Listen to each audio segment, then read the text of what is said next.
Only first list fill up అయితే అయినట్టు. First list fill up ద్వారా సపోజ్ అందులో ఒక 10% జాయిన్ కావాలనుకో.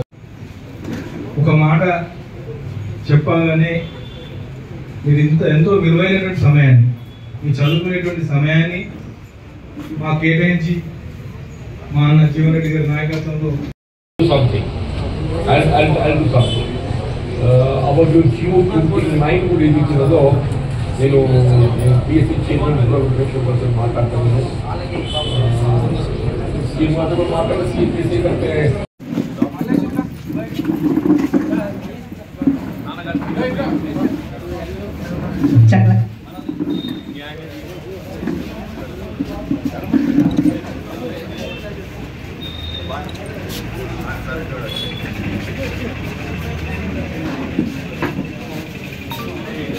నా పేరు Rajitha from Jabitapur sir.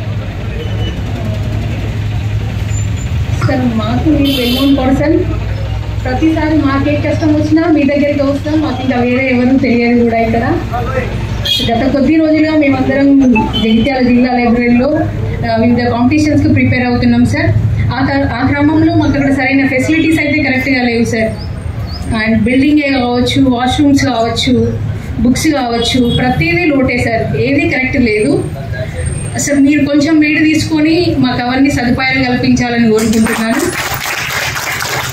And చాలా సుదూర ప్రాంతాల నుంచి 6-7 o'clock వరకు అండ్ ఎక్కువ టైం చదవాలి. కనీసం ఒక 10-15 గంటలు ప్రిపరేషన్ ఇస్తే మాకు జాబ్ వస్తుంది అనే హోప్స్తోని పొద్దున ఎప్పుడో వచ్చి తినకుండా సఫర్ అవుతూ చదువుతున్నారు సార్. దానికోసం మధ్యాహ్న భోజన పథకం కల్పించాలని కోరుకుంటున్నాం సార్. నేను ఒక్కదాని తరఫున కాకుండా మా లైబ్రరీలో ఆస్పిరెంట్స్ అందరి తరఫున అడుగుతున్నాను sir. Plus job calendar sir. As per job calendar ప్రకారం మాకు జాబ్ రిక్రూట్ చేయాలని కోరుకుంటున్నాను. ప్లస్ డిఎస్సి ఆస్పిరెంట్స్ మేము బిఎడ్ వాళ్ళం చాలా లాస్ అవుతున్నాం సార్. హెచ్జిటి వాళ్ళకు 70% ప్రమోషన్స్ ఎస్ఏలో ఫిల్అప్ చేయడం వల్ల మేము జాబ్స్ మిస్ అవుతున్నాం సార్. బీఈడి చేసిన వాళ్ళకి మాత్రమే ఎస్ఏలో జాబ్స్ ఇవ్వాలి, హెచ్జిటి ప్రమోషన్స్ ఇవ్వకూడదని నా యొక్క మనవి సార్.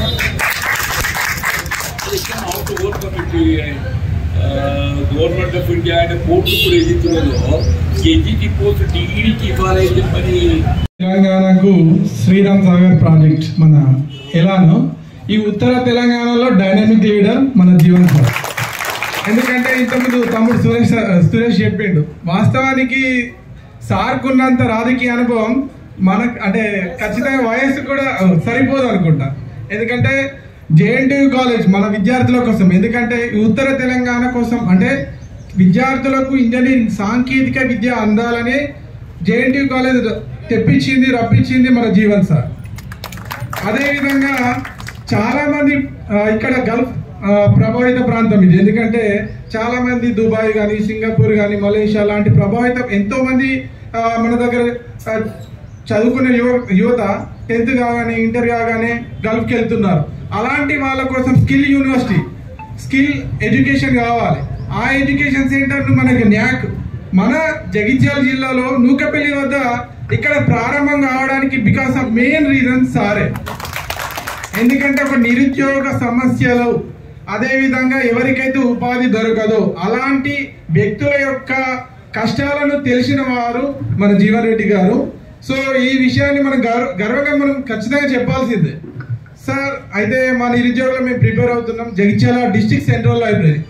సరే, ఇది డిస్ట్రిక్ట్ సెంట్రల్ లైబ్రరీ చాలా మంది జాబ్స్ వచ్చినాయి. మన గ్రూప్ 1 మెయిన్స్ కూడా నాతో పాటు నేను కూడా మెయిన్స్ రాసిన సార్. ఒక 15 మంది మేము ఉన్నాం సార్. అందులోపల జీవో నంబర్ 29 ఇష్యూ అనేది చాలా అంటే చాలా ప్రభావితం చేసింది. తెల్లారితే మేము మధ్యాహ్నం అంటే ఎప్పుడైతే తెల్లారితే సుప్రీంకోర్టులో, హైకోర్టులో డిగ్రీ తీర్పు ఉంది, అయినా కానీ మేము ఎగ్జామ్ రాయమా అనే టెన్షన్సే ఉండే సార్. జీవో నెంబర్ 29 గురించి మీరు మళ్ళీ ఆలోచించండి. సో మీరు ఖచ్చితంగా తలుచుకుంటే ఏదైనా అవుతుంది. మా నిరుద్యోగుల సమస్యలు, ఎందుకంటే అటు మేడిపల్లి కానీ, అటు ధర్మపురి జైన కానీ, ఇటు గుల్లకోట, అదేవిధంగా ఇటు మల్యాల్, కొడిమ్యాల్, చాలా సుదూర ప్రాంతాల నుండి ఎంతో మంది విద్యార్థులము ప్రతిరోజు మేము ప్రొద్దున వచ్చి సాయంత్రం 7 వరకు మేము చదువుకుంటున్నాం. సో మధ్యాహ్న భోజనం అనేది ఇది ఖచ్చితంగా అవసరం సార్ మా కోసం. ఎందుకంటే మీరు తలుచుకుంటే ఏదైనా అయితే సార్, ఎందుకంటే you can do everything sir. Nothing ఇది ఇంపాసిబుల్. ఎందుకంటే మీ హయాంలో ఏదైనా సక్సెస్ అవుతుంది, మా కోసం అది సార్. అదేవిధంగా మన జగిత్యాల డిస్ట్రిక్ట్ లైబ్రరీ సార్ ఇక్కడ పూర్తి ఇంకా కాలేదు. అది మీరు తలుచుకుంటే వితిన్ తక్కువ టైం పీరియడ్ లోపల కూడా అది పూర్తి అవుతుంది. ఖచ్చితంగా లైబ్రరీకి కావాల్సిన ఏ బుక్స్ అయినా కూడా మీరు ఖచ్చితంగా సార్ అందులోపల మా కోసం అందుబాటులో అన్ని యూపీఎస్సీ నుండి టిల్ పోలీస్ కానిస్టేబుల్ వరకు మొత్తం ఏ బుక్స్ అయితే ఆ బుక్స్ సార్ మాకు అందుబాటులో మీరు ఉంచుతారనే నమ్మకం ఉంది. సో మీకోసం మేము ఏమైనా చేస్తాం sir. We will with you sir. Thank you sir. నా పేరు సురేష్, లంబాడిపల్లి. ఎప్పుడైనా జీవన్ రెడ్డి సార్ కూడా మాట్లాడాలి అని కోరుకుండే ఫస్ట్ టైం మాట్లాడుతున్నా సార్. కొంచెం ప్రౌడ్గా ఉంది. ఫస్ట్ ఆఫ్ ఆల్ మిమ్మల్ని చూసుకుంటే నేను పెరిగినాను సార్. చిన్నప్పటి నుంచి వెళ్ళి ఒక ఫ్లెక్సీ ఉందంటే చేతి గుర్తు అంటే ఒకటి, చిన్నప్పటి నుంచి వెళ్ళి చేతి గుర్తు అంటే జీవన్ రెడ్డి సార్.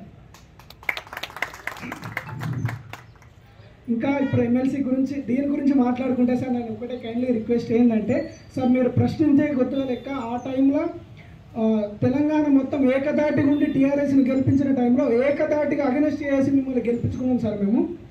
మీలాగనే మీరు ఎంత మా కోసం ఎంత ఆనెస్ట్గా క్వశ్చన్ చేసారో ఇప్పుడు వచ్చే నరేందర్ రెడ్డి సార్ కూడా మీలాగనే మీ యొక్క ఆశీర్వాదంతో అట్లనే క్వశ్చన్ వేసి మాలాంటి నిరుద్యోగుల పైన పోరాడాలని మనస్ఫూర్తిగా కోరుకుంటున్నాం సార్. ఇంకోటిసారి మాకు చిన్న ఏంటంటే సార్ లైబ్రరీ విషయంలో కొన్ని చిన్న ప్రాబ్లమ్స్ ఉన్నాయి సార్. అక్కడ బంగ్లా కావట్లేదు, కరెక్ట్ అయినా ఇప్పుడు చైర్మన్ ఎవరు లేరు, చైర్మన్ కోసం కూడా అంతా జరుగుతుంది సార్. అయితే ఇప్పుడు అవుతుంది సార్, ఇప్పుడు ఎలక్షన్ కోడ్ కాబట్టి ఇక మేము కూడా ఏం మాట్లాడలేకపోతున్నాం సార్. ఖచ్చితంగా జాబ్ క్యాలెండర్ను మన కాంగ్రెస్ ప్రభుత్వం జాబ్ క్యాలెండర్ ఖచ్చితంగా నిర్వహిస్తారని మనస్ఫూర్తిగా నమ్ముతున్నాం సార్. అందుకే కష్టపడి ఎదుగుతున్నాం sir. Thank you very much sir. అంతకుముందు ఈ మాత్రం చర్చ కూడా లేకుండా చర్చకు వచ్చింది ప్రతి రాజకీయ party. Think of social justice, సమాజంలో ఉన్నటువంటి ఒక దళితులు, బలహీన వర్గాలు, అల్పసంఖ్యాక వర్గాల గురించి మనం ఆలోచించి వాళ్ళకి కావాల్సినటువంటి హక్కులు కల్పించాలనే ఆలోచన ప్రతి రాజకీయ పార్టీలో వచ్చింది. దాన్ని ఏ విధంగా ముందుకు పోగలుగుతాయి, ఏ మేరకు వాళ్ళ కమిట్మెంట్ ఫుల్ఫిల్ చేసుకోగలుగుతారు, ఇది ఎట్టు బిసి పార్టీ పరంగంతో పాటుగా ఇవాళ ఎంప్లాయ్మెంట్ రిక్రూట్మెంట్ అంటే వాస్తవంగా మరి టీఆర్ఎస్ పార్టీ నేను అటువంటి పార్టీ తప్పుపడదామని చెప్పిన ఉద్దేశం కాదు. కానీ ఎందుకో వాళ్ళు ఏదైతుందో ఎంప్లాయ్మెంట్ క్రియేషన్ లోపల ఏదైతుందో అనుకున్నటువంటి యొక్క వాళ్ళ యొక్క కమిట్మెంట్ ఫుల్ఫిల్ చేసుకోలేక అది ఇతరులకు ఉపయోగపడుతుందా లేదా, అది ఇతరులకు ఉపయోగపడుతున్నప్పుడు ఏదైతుందో ఆయన దానితో 5-10% లాభపడితే తప్పైతే ఏ బాబు ఇవాళ మీ అంతా రేపు ఉద్యోగాల అన్వేషణ మనం ఉన్నామమ్మా. ఈ ఉద్యోగాల అన్వేషణలో ఏదైతుందో to get qualification, to get that employment మీరు ఎక్కడో కూడా విద్యనైతే అభ్యసించాలి కదా. ఎక్కడో కూడా విద్యను అభ్యసించి ఈ ఉద్యోగ అన్వేషణలో మీరు క్వాలిఫికేషన్ ఆ ఉత్తీర్ణత పొందగలిగినప్పుడు మాత్రమే ఏదైతుందో ఆ ఎంప్లాయ్మెంట్ పొందడానికి మీకు అవకాశం వస్తుంది. మీరు ఉమెన్స్ కాలేజ్ చదువుకున్నారా, ట్రెంటీలో చదివిందా, ఎస్ఆర్లో చదివిందా, ఎక్కడ చదివినా కానీ ఏదైతే మీకు ఆ బోధన సదుపాయం కల్పించింది అయితే ఆ విద్యాలయాలు. You cannot forget it. అంటే ఈ లెక్కను చూస్తే ఏదైతే ఆల్ ఫోర్స్ అధినేతగా నరేందర్ రెడ్డి ఏదైతుందో ఈ last 20 years about 2 decades and in this field 20 సంవత్సరాల్లో 1 లక్ష మంది కన్నా ఏదైతుందో అని విద్యా బోధన సదుపాయాలు కల్పించింది. అండ్ క్వాలిఫై అయినటువంటి వాళ్ళు, ఉద్యోగ అర్హత పొందినటువంటి వాళ్ళు కనీసం 1 లక్ష మంది ఉంటారమ్మంటారు ఈ 20 సంవత్సరాలలో. 20 into 5,000 లెక్క పెట్టిన 1 లక్ష అవుతారు కదమ్మా. పెద్ద ముంచది కాదు కానీ 1 లక్ష కానీ అబ్బా 1 లక్ష అని చెప్పి అనుకుంటున్నారు కావచ్చు. కానీ 20 సంవత్సరాలు 5,000 అంటే ఎంత అవుతారే, 1 లక్ష అవుతారు. లేని కూడా అంచనా. సమాజ శ్రేయస్సు పట్ల కేవలం money making, how to make money అని ఇంతవరకు చేసింది ఏంటి, how to make money. Narender Reddy అంటే మనీ చేసుకున్నా కానీ ఆయన అందులో ఏదైతే కొంత సమాజ సేవ ఇమిడి ఉన్నది, కొంత సమాజ సేవ సమాజానికి ఉపయోగపడడం చెప్పండి. నిజమవుతామా? దయచేసి ఏదైతే ఉన్న పరిస్థితులలో my sincere appeal to you, మీరు you all please extend your cooperation. మీ దాన్ని ఎంతమందికి ఓటు ఉంది, మీకు ఒక్కో ఓటుకే పరిమితం అని చెప్పాను కాదు, మీ కుటుంబం ఉంటుంది, మిత్రులు ఉంటారు. సాధ్యమైనంత వరకు ఏదైతుందో కాంగ్రెస్ పార్టీ అభ్యర్థి నరేందర్ రెడ్డికి సహకరించండి. ఫస్ట్ ప్రిఫరెన్స్ ఓట్ ఇచ్చేయడానికి ప్రయత్నం చేయండి. మా గెలుపు తోడ్పడండి. ఏదెట్టున్నా నేను మాత్రం ఏదో పక్కింటుంది.